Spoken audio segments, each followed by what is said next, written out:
Hello friends, welcome to my channel Study Time with Ajayish. இன்னைக்கு நம்ம என்ன பார்க்க போறோம்னா கெமிஸ்ட்ரியில இருக்க கேபி-கேசி ரிலேஷன். வாங்க பார்க்கலாம். ஓகே, கேபி-கேசி ரிலேஷன் இந்த ரெண்டுமே ஐடியலான கேசஸ் பத்தி நம்மளுக்கு இருக்க ரெண்டு ரிலேஷன். ஃபர்ஸ்ட் ஒரு காமனான ரியாக்ஷன்னா XA plus YB react with LC plus MD. இப்போ ஃபர்ஸ்ட் நம்ம KC எடுக்கிறோம். KC is equal to C power L D power M A power X B power Y. எப்பவுமே இது ரியாக்டன்ஸ், இது ப்ராடக்ட். இது ரெண்டு ரியாக்ட் பண்ணி இது ப்ராடக்ட் கிடைக்குது. கரெக்டா? ஃபர்ஸ்ட் இந்த ரியாக்ஷன்ஸ் எப்பவுமே கீழே தான் போகணும், ப்ராடக்ட்ஸ் தான் மேல வரணும். அப்போ இது கேசி இது முடிவு பண்ணிட்டோம். கேபிக்கு இங்க PCL multiply PTM divide by PAX into PPY.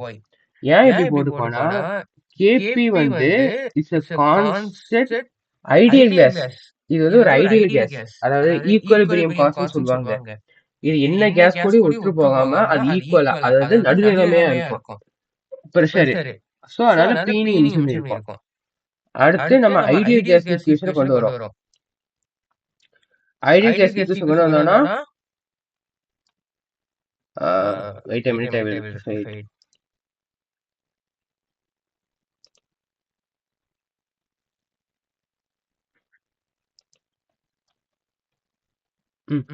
Ideal case இத பொறுத்த வரைக்கும் PV is equal to nRT. இப்போ என்ன பண்றோம்னா P is equal to N by V RT.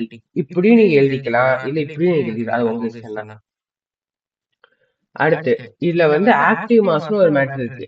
Active மாஸ்னா மோலார் கான்சன்ட்ரேஷன், அப்போனா N by V, அதாவது number of moles by volume. P னா pressure is equal to active mass into RT. RT னா என்ன? Relative temperature.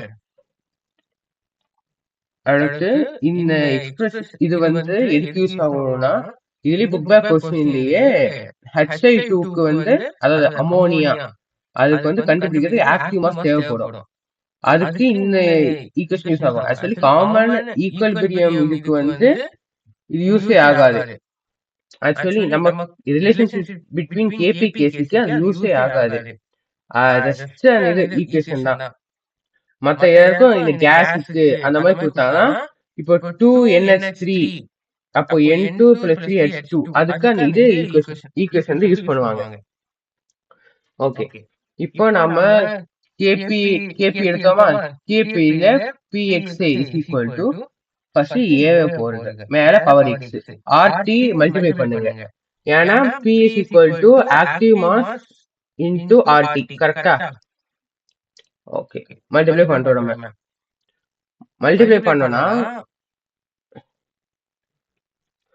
RT power X அதே மாதிரி எல்லாத்துக்கும் பண்ணிட்டு கேபி இது நம்ம முன்னாடி கண்டுபிடிச்சு வச்சோம்ல, அதுல இந்த கேபி ஒரு ஈக்குவேஷன் எடுத்து சப்ஸ்டிட் பண்றோம். அப்போ C power L RT power L D power M RT power M divide by A power X RT power X B power Y RT power Y. Okay, இப்போ என்ன பண்றோம்னா இங்க எல்லாத்துலயும் காமனா இருக்கிறது என்ன? RT தண்ணி எடுக்கலாம், அதுக்கு மேல இருக்க வேல்யூஸ் தண்ணியை ஆட் பண்ணி எழுதிக்கலாம். இப்போ ஓகே, இந்த RT காமனா வெளியே எடுத்துட்டோம்னா இங்க கீழே இருக்கிற X பிளஸ் ஒய் மேல சொல்ல மைனஸா மாறிடும். சோ அதை இங்க மைனஸ் மென்ஷன் பண்ணிருக்காங்க. சரிதா? ஓகே, கேபி அப்போ ஆர் இது கேசியோட வேல்யூ என்னது? கேசியோட வேல்யூ நம்ம என்ன கண்டுபிடிச்சோம்? இதே கேசியோட வேல்யூ கரெக்டா? C power L D power M by A power X B power Y. அதே மாதிரிதான், அதே மாதிரி இங்க பாத்தீங்களா, கேபியோட வேல்யூ அதே மாதிரி வந்துருச்சு. இங்க அதே மாதிரி இப்போ இங்க ஆர்டி இருக்கா, ஆர்டி n பவர் c வந்து அது வந்து difference between the sum of the most product of இருக்கிற டிஃபரன்ஸ் அதை இங்க மென்ஷன் பண்ணுவாங்க. கூட அதுக்கு எக்ஸாம்பிளா பக்கத்து பேஜ்ல பாத்தீங்கன்னா delta power NC is KP is equal KP. நம்ம இப்போதைக்கு என்சி வந்து 0 வச்சுக்கோ, ஸோ 0. அப்போ ஆர்டி வந்து ஃபுல்லாவே 0 ஆயிரும். ஸோ கேபி இஸ்கல் கேசி ப்ரூவ் ஆயிடுச்சு. இந்த மாதிரி H2 plus I2 gives 2HI. இந்த மாதிரி ஈக்குவேஷன்ல இது வந்து பாசிட்டிவ் ரியாக்ஷன். அப்போ வந்து பாசிட்டிவா இருக்க சொல்ல கேபி இஸ் கிரேட்டர் தென் கேசி அந்த மாதிரி ப்ரூவ் ஆகும். ஸோ தேங்க்யூ ஃபார் வாட்சிங் திஸ் வீடியோ. மறக்காம சப்ஸ்கிரைப் பண்ணுங்க. உங்க ஆறுதல் என் வீடியோக்கு எப்பவுமே இருக்கும், நான் நம்பிக்கையோட இருக்கேன். தேங்க்யூ.